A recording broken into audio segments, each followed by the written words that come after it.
The following is a production of DallasCowboys.com and the Dallas Cowboys Football Club. How about them Cowboys? Yeah! Go Cowboys! This is Cowboys Storylines with Nick Eatman. What is up? It is time for a Victory Monday edition of Cowboys Storyline. I am Nick Eatman here, and it is a beautiful day here in Frisco, Texas, and doesn't really matter what it looks like outside because I think if you beat the Patriots 38-3, Bill Belichick's worst loss ever as a head coach, the worst loss from Bill Belichick. If you do that, it's going to be a beautiful day. We're certainly not talking weather here. We're just talking about the state of mind, and it's pretty good for the Cowboys, especially after the way they bounced back from that game in Arizona. That's what I wrote on DallasCowboys.com. Maybe not a perfect game, pretty close, but it was a perfect response to the adversity that was facing them. And, you know, can this team is the defense this good? I mean, that was questions. I mean, can they rely on the defense? Can the offense score? Can they beat teams that they're supposed to beat?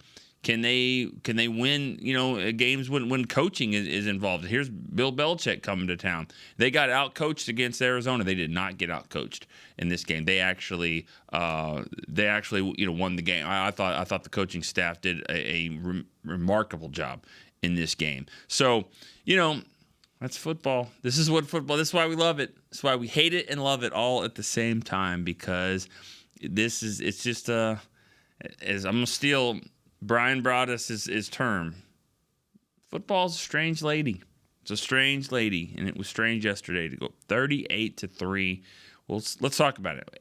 888-855-2297. You can text 817-290-3298. We already have a couple of callers on the line, so we're not going to waste really any more time. We're going to get right to it. Let's go to our first caller. This is a first-time caller, I believe, Alfonso in Miami. Alfonso. How you doing? I'm good, man. How are you? I'm feeling good, man. You can't do nothing but feel good after a blowout win like that, man. True. As a Cowboys fan, man, so I'm feeling good. True. Yep. What'd you like the most about the game? Man, there was so many bright sides of that game, man. The thing that I liked the most in that game, I liked to see our defense get back on track and be dominant like I know we was, you know, in the first two games. Yeah. And, you know, the scary part is that Micah Parsons did not really dominate. He was a factor. He's always going to be a factor because he's going to command double teams and all that. But he didn't dominate like we have seen him. Exactly. He didn't. But what make us so special, like I put on my Twitter, is that people don't understand that we have a lot of depth behind Michael Parsons that's rushing off the edge. Behind Michael Parsons and D-Law. We have a lot of depth. We got Armstrong, we got Sam Williams, and we also got Dante Fowler. Yeah, Dante. Yeah, we still got Dante. So in them, that's a lot of good depth coming behind Michael Parsons. As y'all seen on a couple of plays when he, you know, got injured and he was out a couple of plays, we were still able to get pressure on the quarterback. That's right. So that shows you how good of a depth we have at defensive end. Yeah, and that's been evident all training camp. They just come in waves, and it starts with Micah, and it just kind of goes down the line. Thanks for the call, Alfonso. Appreciate that. Hey, man. Go ahead. Man. Appreciate for having me, man. And go Cowboys, man. I hope we continue this thing going forward. We got 49ers this week, man. I'm looking forward to another great game from us. All right. Thank you. He's right. We can talk about the 49ers now. We can do it. It's fine. It's here. Talk about the 49ers because the game is the next game. We're going to still talk about the Patriots because it's what we do on Monday. But yes, it's not illegal. Never was illegal, but it's appropriate now, I think, to talk about the 49ers when we want to get there. But yeah, Alfonso was right. The depth of defensive line and the pass rush. I've been saying it for a while. I mean, Dante Fowler's the guy I keep kind of circling because if this is your fourth or fifth, really your fifth best pass rusher, it's pretty good. And that's what happens. I mean, the right tackle, left tackle, they never get a break. You don't get a break. Yeah, you get a break a little bit when Micah goes out for a breather, or his knee he had kind of banged up for a little bit, but you really don't. You don't get that much of a break, and it was evident in that game. All right, let's go to the second call. Joe in Stamford. Joe, what's up? Hey, morning, Nick. Great Victory Monday, sir. Oh, definitely. How are you? Good. So a point and then a question for you. So Okay. my point is just sort of what is going along with what you were saying. I think this victory really has highlighted the superior depth that we have, especially along the line. For me, the guy who stood out and hasn't really stood out was Neville Gallimore. Mm-hmm. That dude was getting off the ball in the backfield. He played good against the run. He stood out to me during the game, so I went back and watched his snaps. Dude played really well. You couple that along with, of course, the depth we have everywhere else, the fact that we've got a Pro Bowl second-string corner, it's ridiculous. It's crazy, man. This defense, I'm so, like the first caller said, I'm so stoked that we came back and really showed who we were on the defensive side. Yeah. My question is, of course, we struggled in the red zone again. It's been a broken record. Do you think that we are saving stuff for these big games? Oh, thanks for the call. Always thanks for the call, Joe. But I don't think they're saving anything. I really don't. I mean, because it was about midway through the second quarter in Arizona that you realize this is a big game because we could lose, and they did. So I mean, saving things doesn't make a whole lot of sense to me. Not things that you've practiced. It's different too. You have plays in the playbook, whatever, but that doesn't mean you necessarily practice them in the game plan throughout the week. So they might be saving some things that they haven't actually implemented yet, that they haven't practiced, they haven't put in there. But I don't think there's things that they have been working on all of training camp and work on throughout the week, and then they just don't use them for games like that. So there's something to be said for it, but I don't think there's just things in the bag that you're like, oh, we're not flipping over to the other side of the card because that's where all the cool stuff is. No, I think that they desperately wanted to get red zone touchdowns. They want to end that narrative, and they didn't really do it, but it was better. It was better. Had to find out from the NFL that a 20-yard touchdown is not in the red zone. I'll be honest, I didn't know that. I kind of thought 20 and in is the red zone. I think you get 20 yards, and so the ball's at the 20. That's 20 yards. I thought that would be a red zone touchdown, but either way, I mean they did score. They did, I think. But the problem is that when they get inside the 10, that's really the issue. Is they get inside the 10-yard line when things get really tight, they're not able to throw it in. They're not running it in. They're running into each other. I mean, it was just. I mean, you could have cued the circus music there for a little bit on that play, and that was a wide open run. I mean, I think Pollard scored there, but weird things are kind of happening there. They did score with Hunter Lipke there at the end, so maybe that's a good thing. Going back to the first part, the depth, Neville Gallimore. I think the defensive line, especially the tackles, kind of they had to answer the bell. They got run over. The whole defense got run over, and it starts with the defensive line. That's where it always starts. And so guys like Hankins, he played well too, and Neville Gallimore, Osa, those guys. I didn't see Mozzie a lot, but then again, I didn't go back and really look at it. All right, Brian from Kansas City is our next caller. Brian, what's up? Hey, good morning, Nick. Good morning. How are you? Well, that's a pretty good game to watch yesterday. I was pretty happy with that result. Definitely. Great win, great bounce back. Yeah, I was really glad they put that special teams trickery out there on tape. It just gives the other teams just one more thing you got to prepare for. Yeah, I have a comment on that. I'll say after the call. Do you have another caller, comment or question? Yeah, I actually got two questions for you. All right. So one is, I heard you say, I don't know if it was I guess it was last week, that both you and Derek were a little surprised that they didn't kick Smith out to left tackle, and I was surprised with an entire week to prepare that wasn't it. So whatever you know about that, do you think that Edoga's the plan going forward? And then the other thing is just anything you know about Zach Martin and Micah Parsons from they both got a little dinged up. Anything you know about that, and I'll hang up and listen. Have a good one, brother. All right. Thank you. Always appreciate the call there. I think you said, what's the long-term plan there left? The long-term plan, long-term as in this season, is Tyron Smith. That's still the plan. That's still what they're trying to do and have him at left tackle. I think, and this is what I was told before the game, it's actually kind of encouraging because I asked this question. I asked it to Stephen Jones on this wasn't anything secretive. This was on our pregame show. I asked Stephen Jones that very scenario. Why is it that Tyler Smith not at left tackle, Edoga at tackle, and he said it speaks more for what we think of how when we think Tyron Smith's going to be able to come back. So they're not just going to move Tyler Smith and then Tyron comes back and then they got to shuffle him again. So I think if this was a long-term injury throughout the season, they might look at going with their best five. But as it is right now, they're trying to keep Tyler, keep him where he is. He's been really good there, and then just kind of patch it up on the left side. And I thought Edoga played well. I didn't see him. They had that penalty on the field goal, which that's interesting. Did that penalty prevent history or did it save history? Because the guy's made 13 in a row. I don't know the record. We're getting close to the NFL record now for most field goals to begin a career. I think the record is 17. He's at 13. 66-yarder might have. It would hate to end it on that if he missed it. But what if he made it?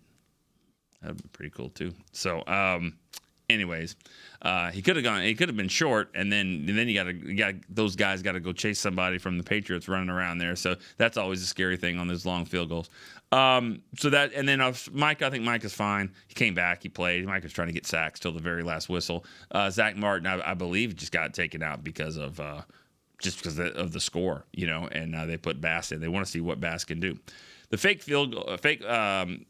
point after. That's when we say this all the time. That's when you win games on Tuesday and Wednesday and Thursday. That's how you win games. That's when your coaching staff sees things on tape and says, look at this. This lineup that the Patriots do, we could score on this. We could get an extra point, and we could get a 2-point conversion on this just because of the way that they line up. So let's look at this. Let's practice it all week long. We get to the game. They got to the game, one extra point. And they looked at it on tape and said, yep, they did it again. All right, if we get down there again, we're going to do this. And sure enough, and I think something to be pointed out here, it's really easy to be driving down the field and getting close to a touchdown and then saying, all right, if we score a touchdown here, we're going to do this. We're going to do this trick play. But this happened after a defensive touchdown. It was a quick change. It was a lot happening. Boom, touchdown. What? We scored? Oh, okay, extra point. Oh, no, we're going to do the fake. That's pretty impressive to me to run out there and do that. Anger, makes the throw. You got to sit in there. You got to fake it. You got to hope that guy comes down there and doesn't hit the holder. And he didn't. He faked it and got up and threw a touchdown to Golston. Great. Not touchdown. Sorry, 2-point play. To Golston. All right, let's go to the next caller. It is Travis in San Antonio. Hey, Nick. Happy Victory Monday to you. Thank you, man. How are you doing? I'm doing good. I just had 3 kind of quick things that I wanted to point out. Shooting threes today. All right, let's go. I got 3. So I think we saw, the narrative for the first 3 games was about the offense, like how was the offense going to look, and I don't think we really saw it because of, different factors, weather, all that type of stuff, how the games went. Mm-hmm. And I think we saw, this is how the offense is, and I think everyone saw that Dak can be very effective in this offense, and it's very – we use the term Dak-friendly in the past, but I think this is maybe the most Dak-friendly offense that I've seen him in. Okay. And I think those 2 interceptions by Bland are going to prove to be the 2 most important interceptions for our defense all year, because now that's on tape. Even though he did it last year with the whole, when Diggs goes out, everyone's going to go, I don't know, are they going to be the same defense? And he gets those 2 interceptions. Now it's kind of like, all right, we really can't pick on that side like we thought we could. It just kind of reinforces that they still have 2 good corners and Jordan Lewis. And then the last thing was the red zone. My buddy during the game texted me and he was like, should we take out Dak? And I said, I'm not taking out Dak until we get a red zone touchdown. I think which it was kind of just, Yeah. I was kind of wishing it, but I'm glad that we ended up getting one because it kind of gives them some momentum, at least a little bit. And I think the key to it, to me, is more Hunter Lipke and more Turpin in the red zone. See what you think. Have a great week. Thank you. All right. Let's go to the offense, the Dak friendly. I mean, I think it is a Dak friendly offense. It's quarterback friendly. I mean, that's what it is, and you can do that. You can be quarterback friendly if your defense is gonna play like that. But as we saw last week in Arizona, that you have to have the ability to score and you have to step on the gas when you need to, and they didn't do that because the defense is not always going to have a game like this. There's going to be things that happen. The Schoonmaker drop was unfortunate because that was a dime that Dak threw. That was I mean, and it's the same type of thing. He threw it in there. It was not triple coverage, but I mean he fit the ball in exactly where it had to be. And it's disappointing that Schoonmaker didn't come down with that. It would have been a tough catch, but that's what second round tight ends in the NFL are supposed to do. You're supposed to make that catch. And it was a great throw, and that could have changed a lot of the narrative here about the red zone in that one. The Bland, you're right about Bland. Remember this though. Look at his 2 interceptions. They were both doing what? He was jumping. He was jumping routes, which is great. That's also going to be on tape. Double moves, if that's why the pass rush is so important, because a double move on a guy like that is going to be there. Okay, I'm just going to call it right now. Deron Bland's going to give up a big play because that's what it is. Cornerbacks make plays. That's unless you're Dion, he gave up some, not many, but Dion would also bait people because how quick he was. But when you play aggressive like that, you're going to get some interceptions. You're also going to give up some. Give up some big plays. Now Bland's given up some, not a lot. It's just an aggressive style. That's why you really want to have a good pass rush. You want to have a good safeties. But yeah, putting that out there to show that he's a playmaker. Now you're gonna have to go to the other side and throw it to Gilmore some, and that's a good thing too because he's covering his side. Red zone, Turpin and Hunter Lipke. I mean, it's just gonna have to be. You got to figure it out. You got to keep doing different things. And Lipke was different, and that worked. That might be something else that they do here. All right, we have a text message question here from Michael Scott in Oregon. Probably not the guy from the office. Nick, what's up with our tight ends in the red zone? Seems like they drop a touchdown every week.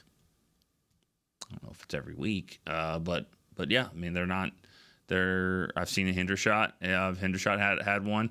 Schoonmaker had one, and Ferguson as well. Yeah, probably. I mean, I guess maybe not every week, but it's up there. I mean, this isn't. They haven't come down with those clutch plays. Now Ferguson's starting to take that next level, though. Ferguson, he's separated himself as the guy. So they're still going to run 2 tight end sets. But I thought with Hendershot out of the game, he had an ankle injury and didn't play. They put McEwen in there as the 3rd tight end. But it was a good opportunity for Schoonmaker. It really was to kind of maybe put himself in there, and I don't think he did that. I mean, Hendershot comes back. It could. They're going to have a decision to make on who they want to play more in the 2nd tight end. But Ferguson's making it clear where he stands on the first one. All right, let's go to Mark in Florida. Is that our next call? Yeah, Mark in Florida.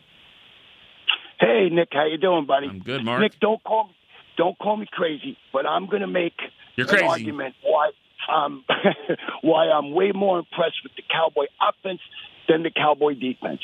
You play who's on your schedule, no doubt, but let's call it what it is.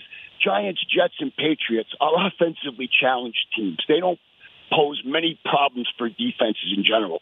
On the other hand, the best thing about those 3 teams are the defenses. And red zone aside, Cowboy offense moved the ball up and down the field against all 3 of those defenses. Right. So, to me, so far, quarter of the season in, the defense still has to do what they got to do. My only point is I think that the Cowboy offense is not getting enough credit. Yeah. I'll hang up and listen. Okay.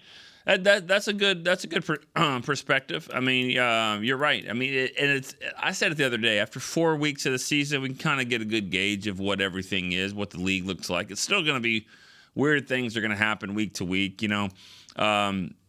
I mean, good luck figuring out the Jets. I mean, that's not our. We're not. This isn't Jets storyline, but they're a tough team to figure out. I mean, they losing their quarterback, and then they're playing Zach Wilson. I mean, that game last night. I mean, that was a tough loss for them. But they were there. They were hanging, and they're going to be a tough out. Every game. So it's hard to kind of figure them out. Giants, we'll see. They play tonight too. Giants kind of tough to figure them out. So. Yeah, you're right though. They're not going to be the greatest offenses, and the defense has done really well. The one thing about the defense though is they have that Arizona game sitting up there, and I don't think Arizona is going to be good this year. I just don't. They're not. But they beat the Cowboys that game. They were better, and but yeah, the offenses move the ball. I'll take that all day long. I'll take an offense that can get up and down the field, move the ball. They have the most red zone opportunities than anybody. So that's good. I'd rather have that than somebody that gets in there and scores every time, but they've only been in there 5 times all season. I mean, this team, I think they'll figure it out. I really do. But the fact that they're getting in there and then getting field goals, hey, at least they're getting points. They're getting field goals. They're getting points to help that defense. I think the touchdowns will come.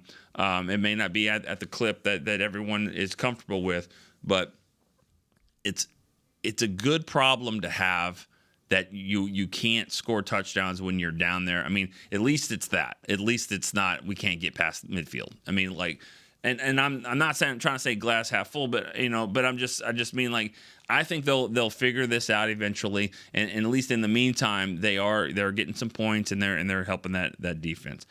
All right, let's go to another Mark in Georgia. We had Mark in Florida. Now we got Mark in Georgia. You guys in Jacksonville just hanging out together? Just hanging out, enjoying the wind, man. What's up, man? How you doing? Good. Hey, I wanted to piggyback on your article last night about how critical we are of McCarthy not being ready last week, but how prepared he was and how the team responds after losses. Right. And really back to my big thing with McCarthy, that he seems so steady. He's steady in the fact that he says, we're going to play behind the defense, and we're going to really plan everything around that. And he's been true to that. I think he's steady with the run. He's steady with not trying to put Dak in opportunities to make big mistakes. And with that comes times of being a little bit more conservative than we'd like to be. And then at times he's sometimes ultra aggressive, but really I think he's done a great job figuring out the team, and the red zone stuff, like you said, I think will come in time. But like you said from the beginning, the defense is who we are and who we're going to play behind, and yeah. I think that's really good. I think the thing with McCarthy, what he thanks for the call, Mark. You're right. He's going to do what he does. I mean, that's who he is. He doesn't change a whole lot. That's the tough part about being an offensive a play caller, is that's always the tough balance of being who you are and running the stuff that you think will work, but also you have to be creative. You have to mix it up, because I don't know about other teams, but the Cowboys have like 37 coaches, okay? Some of them are, a good handful of them are like analytics coaches and quality control. And that's their job, is to see how many times you run the ball to the right on 3rd and 5 when the sun's out, east of the Mississippi. That's they have analytics on all that. So you have to mix it up sometimes. So it's a tough balance, staying true to who you are and the plays that you believe in and all that, but also mixing it up. And I think so far he's done a good job, and he doesn't care as much about the red zone problems as the fans do, the media does, all that stuff. He's going to keep kicking field goals, keep doing that. And, he didn't in Arizona. He felt that they could score. They couldn't. But I think that he's going to keep doing what he thinks is winning football. All right. Leo in Atlanta, Georgia. Leo, what's up? How you doing, Nick? You're rapidly becoming my favorite podcast. Yes. Take that. I want to talk about the kicker. Everybody seems to relax, but I'm still holding the right to reserve, because it seems like we always do good until the end of the season in the playoffs. Yeah. Well, I mean, that's fine. I mean, I don't know what to tell you. I mean, like I'm kind of the same way. We'll see. Like I think. I'm starting to get to that sense, like in extra points, that he's going to make them. He's going to make these short ones. He's got a lot of practice. He's got a lot of practice on these kicks, But I feel like he's been steady. He's been steady. That's all you can ask for with him. I mean, true, but it was the same way with her and StoryLine. Yeah. Until late in the season in the playoffs.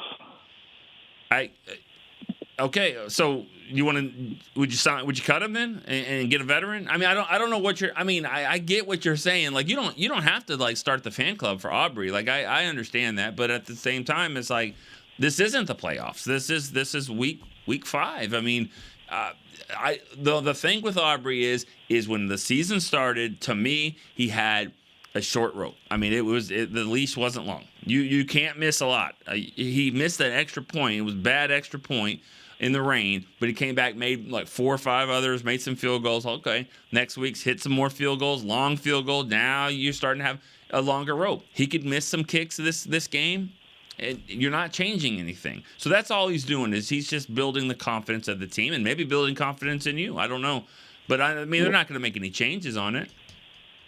Yeah, you're right. He is building confidence, though. Yeah, I mean that's all he can do. That's all he can do, and you're right, Leo. I mean you don't have to. I was the same way last year with Maher, and the main thing is because I had seen him 3 years before that. We saw him here, and I wasn't really all in on him. I was just kind of waiting for something bad to happen, and then it did, and then it did again in Tampa. But they were winning, they won, and so it didn't really hurt them. But it did hurt them in San Francisco the next game. So I get it, but it's not just the kicker. Every talk show in America is talking about, oh, nice win, Dallas. We'll see what happens when you get to play. That's the way it is. That's why I hate these big picture takes. I mean, you can't get there. We're not going to just, get in the DeLorean and get to the play. It doesn't work like that. You can't skip ahead. This is the fun part of it is, and why would you want to? This is good times. All right, let's take one more call before we go to break. Emmanuel in Rockwall. Emmanuel. So it didn't really hurt him, but it did. Yes. I hear myself. What's up, man? How are you doing? I'm good, man. Can you turn down your radio or turn down the computer? There you go. Emmanuel, what's up? Yes. Hey, how you doing? I'm great, man. Talk to me. This is my first time talking to anyone in the Cowboys. Okay. I'm a Cowboys fan since 1975. So I'm old school. All right.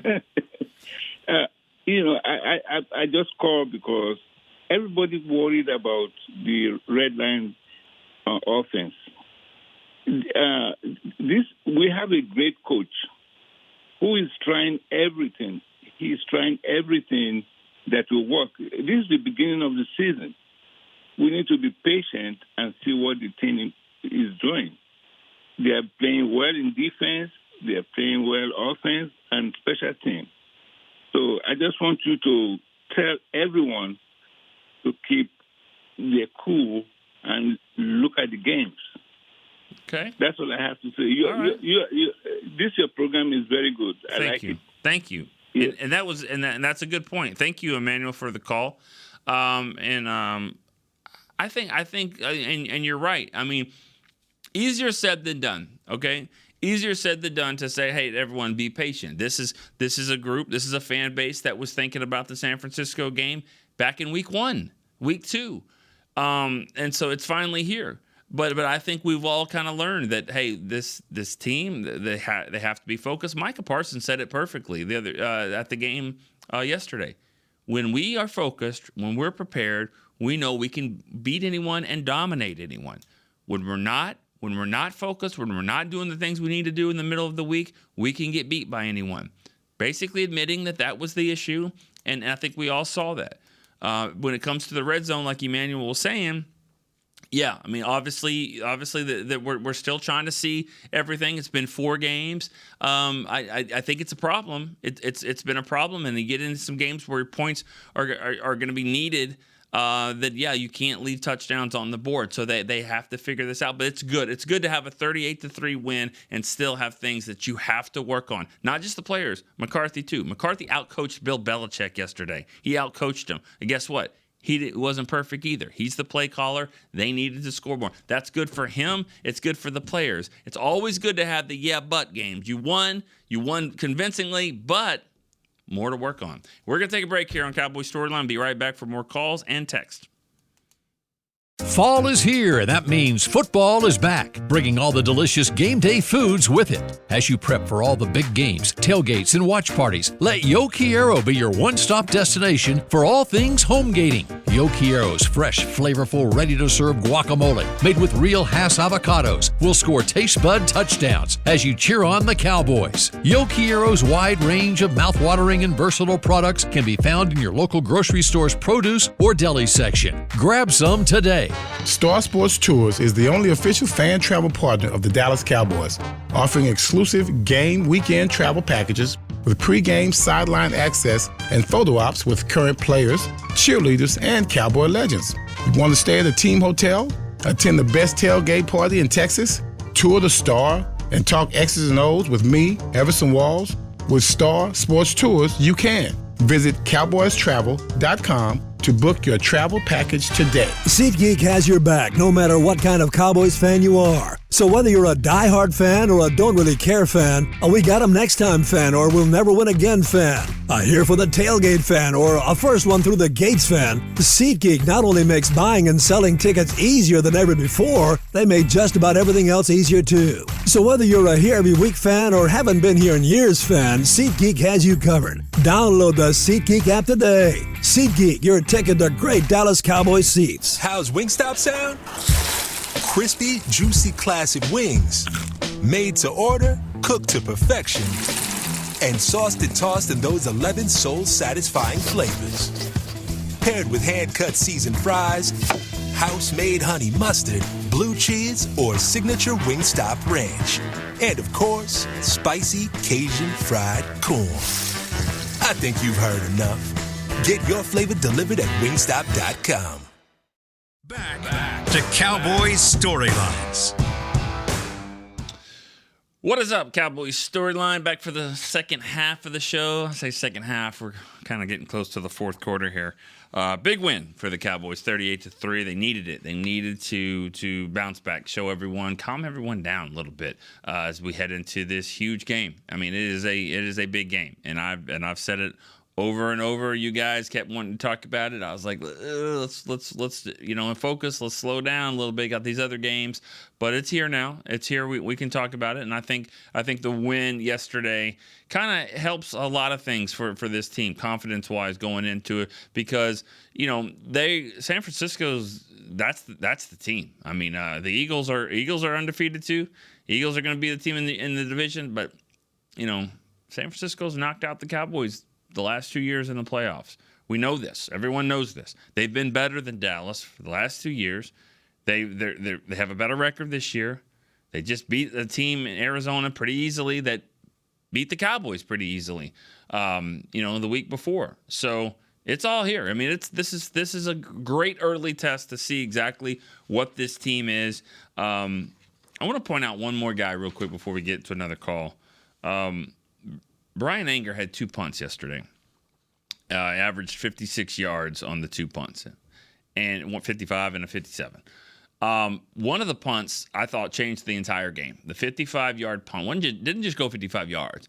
It almost hit the board up at the top. It was high, and it was way out there, and it allowed Jalen Tolbert, who had his best game of his career, go down there on special teams and make a great play. Had to knife through a couple of guys, go down there and made the tackle. That got him down to the 10-yard line, and then they had a penalty to the 5, and then a couple plays later was a touchdown. That flipped the field. That really changed the whole game. That punt by Brian Anger, he had a pretty good game. Also threw a 2-point conversion. So really, really good game for him. Let's make sure and don't forget that. They didn't have to do a lot of punting, but when they did, it changed the game. All right, let's go to Eric in North Carolina. Eric, what's up? Hey, what's going on, Nicky, man? Happy Cowboy Monday, man. All right. Cowboy Monday. How you doing, bud? Sir. Man, I'm feeling great. Starting off the week with a Cowboy win, coming off a good weekend, man. Kicking with my family and friends. What more could you ask for? All right. Yes, sir. Just a couple things, man. Gonna take up too much of you guys' time. I just want to point out and give my flowers to Deron Bland. I think he's only going to get better. He's going to see more tests along the way. Mm-hmm. But this kid has a good head on his shoulders. He's confident. He shakes bad plays and go back out there the next play and gives it his all. I like his mindset. I like his mentality, man. I think we're in good hands. Caller said it earlier, man. He's putting back that worration on his side of the field. Hey, we just can't throw up this guy, man. And I'm really impressed by him. Secondly, what a caller touched on earlier, I want to see more Hunter Lipke inside that 10-yard range, man. I think he is a direct replacement of what Zeke gave us. He's very instinctual. He's very smart and patient. He finds a hole. He's athletic enough to get through there. And he just has a nose on getting to the end zone, man. And I think he's a weapon there. I think we're on to something with him. And also putting, Turpin inside that area too, man. Let him threaten the defense laterally with his speed. Yeah. I'm just really, encouraged, man. And I want to see more. And I think next week is going to be an ultimate test. And I have confidence in this team that we can win as long as we bottle up that boy McCaffrey. He's a headache. We can find a way to do that. I think we can be on to something, man. But thank you for taking my call, Nick. Keep doing that stellar work, man. God bless you, and Cowboys for life, brother. There you go, Eric. That's a Victory Monday call right there. Eric, I don't know if you played football, but if you did, I bet you played defensive back. Because I think you have to understand that. You understand the mentality of Deron Bland. Understand how important mindset is. It's very important for a corner. I would say quarterback, cornerback, and kicker. Those three right there, you got to have the right frame of mind to play the position. And it's different, but at cornerback, you can't remember the play you gave up or the play you just made. You have to play the ball or play the man or whatever, you play your assignment. That's what you have to do. And Deron Bland, I've been so impressed with him, and I don't understand how he got through so many rounds and with not getting drafted until the 5th round. I don't know. I mean, community. He played. He was a junior college, and it was Fresno State, but some of the highlights, I mean, were really, really good. But lucky he did, for the Cowboys. But yeah, I mean, and then as for the red zone stuff, Hunter Lipke. Yeah, I like to see him down there. Not maybe, but the thing with him is that he can get the ball, and there's times where he might be the lead blocker. So I think his role is going to keep increasing. I don't know if they would want me to say this, but I'm at the point where you got to keep trying something different. I think they need a defensive guy in the game. That's what I would do. I would put a defensive lineman in the game, somebody with a quick first step, somebody that can provide maybe a Mozzie Smith, maybe a Chauncey Golston. He's scored, so no. But somebody down there that can provide a little bit more push. We've seen it in the past. We see it in college a lot.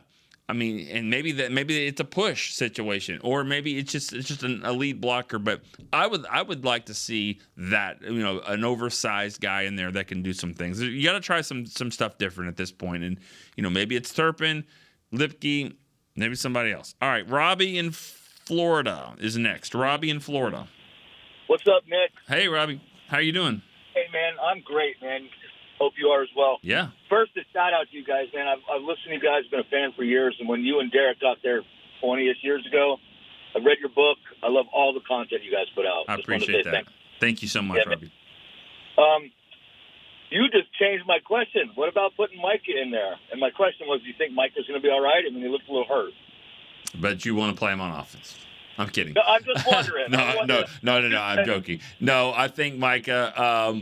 I think Micah's fine. I think he's fine. I think his feelings are hurt more than the knee, and I only say that, only kid, because this guy wants to get sacks. He wants to get play. He wants to make plays. He wants to be a difference maker. He was a difference maker in the game, just didn't get sacks. He's going back out there after a little knee, banged up. That's what he wants. He wants to go make plays. That's and that mentality is what you love about him. The Patriots had a chance to score in that first drive of the game. They had Gesicki was open. He almost ran into Chris Bean there in the back. I don't know if you saw that. Good job, Chris, getting out of the way. A little stiff arm there. I was like, I was watching. I was a little worried about my producer for the show, but no, nice job kind of sidestepping. But he was open. Gesicki was open. Mac Jones, he had Micah right in his face. I mean, that was a pressure that caused that throw. So he didn't get the sacks, but he always makes a difference in the game. I think he's fine. For sure. So I think he'll be fine in there. And then I don't know about offense though. I think he just stick to that defensive side of the ball. But we've seen it when he gets the ball in his hands. I mean, he's going to the house. I mean, he's going to the end zone with it for sure. Craig in El Paso, you're next. Yes. Thank you. Hey, Craig. Hi. What do you got? Are you ready? I'm ready. Okay. I'm ready to roll. You're up. It's your turn. Okay. Thank you. What do you think about our short yardage offense running the ball? It's bugging me that we don't seem to even try. We have first and goal from the 4, and we immediately start throwing, and I'm thinking run it 3 times, quick hitting up the middle, maybe even 4 times. You could probably run 4 sneaks and get it in. And we're 3rd and 1 anywhere, and we throw it. Do our guys, in your opinion, don't have the ability to move them, or our backs can't get that 1 yard? Do we miss Zeke that much? And does that contribute to our red zone woes because everything is compressed when we get down there first and goal from the 9? What are your thoughts on that? Yeah, well, thanks for the call, Craig. And yes, I mean the red zone. It seems like every button he's pushed McCarthy as the play caller. It just hasn't worked. It hasn't worked, and he's tried different ways. He's tried to throw it 3 times in. He's tried to run it 4 times in. He's tried different things, and it just hasn't. He hasn't found it just yet. And you can't really blame it on the offensive line anymore. They had the line intact for the most part, not Tyron, but I mean it wasn't a line issue. It's just. I can't put my finger on it, and they can't either. That's the thing. I hated that call on first and goal from the 4 and a throw to CD. I hated that call, and I agree with what you just said. I'm running the football there. I get 2 yards there. Now I know I got 3 plays to go score a touchdown. If I throw an incomplete pass, I probably only have 2 plays there.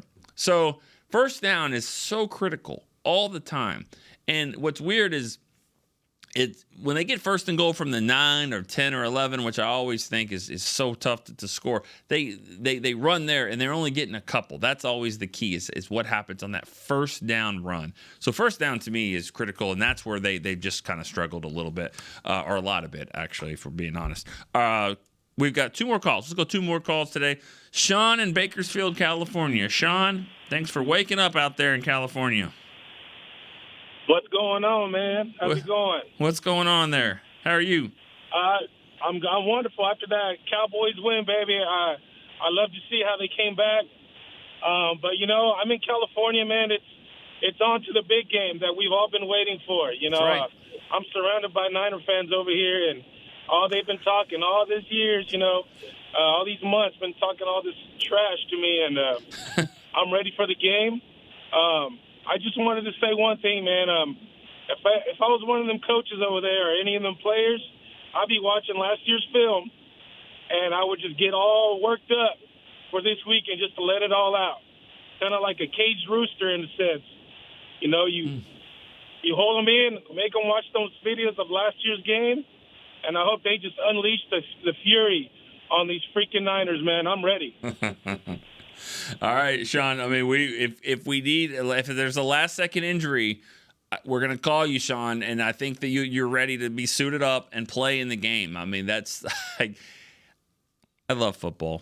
I really do. I love it because you can hear the passion in his voice of the stuff that he deals with. He's been dealing with that since January, and then the previous January as well. And that's why we love sports because this really matters to you guys. It does, and I'm here for it. I don't know about caged roosters or anything like that. I didn't know they get so bottled up and ready to fight. I don't know. I would go with a little bit more fear. How about a lion? Can we get a lion, maybe a wolf? I don't know any other of the player nicknames, but all right. I mean, yeah, Cowboys Niners. We're here for it all week long. All right, last one.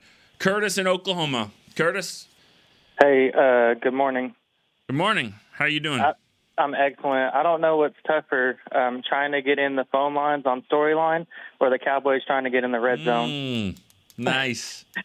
Take that as a compliment. I like that. But you know what? You know what, Curtis? I'm changing your name to Hunter Lipke because you're the last caller. You got in just like Hunter Lipke. So what's up, man? Hey, the biggest cheer moment that I had yesterday, well, there was two of them. One of them was whenever he pulled the quarterback, Bill Belichick pulled the quarterback. That was just, I was like, oh, man, it's like we just started the fourth quarter, and it wasn't necessarily a safety thing. He just knew that he was not doing anything, couldn't do anything. Right. The second one, which I think was a huge reflection of the difference between last week and this week, was my man Jalen Tolbert flying down on the punt and just that was huge. Debo slamming the returner. So those are the two things. And then finally, I just think that this is such a huge game, not just like to know that you can beat San Francisco and that you can be one of the top teams in the NFL, but I kind of alluded to this before, like this could affect who you play in the postseason. Like I want the first round bye. I want somebody else to beat up and maybe even beat, the 49ers in the first or second round. And let's just get an easy path to the Super Bowl. And you can do that. You can help yourself do that this week. Yeah. Yeah, I mean, you're right. I mean, that's not necessarily. Thanks for the call, and thanks to wrap it up for us here, Curtis. But that's not really looking ahead to say about the playoffs and all that. When you're right, games like this matter. I mean, games against NFC, NFC teams. I mean, or anybody in the NFC or the division. So they all matter in their own way. But a game like this, if you think it's going to come down to the end, which we all kind of think it will, these are probably the three best teams in the NFC with the Eagles, Cowboys, and 49ers.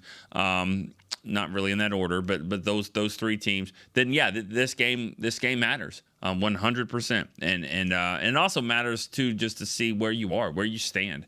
Are you good enough? Because the 49ers are good. That's the thing. You don't know about these other teams.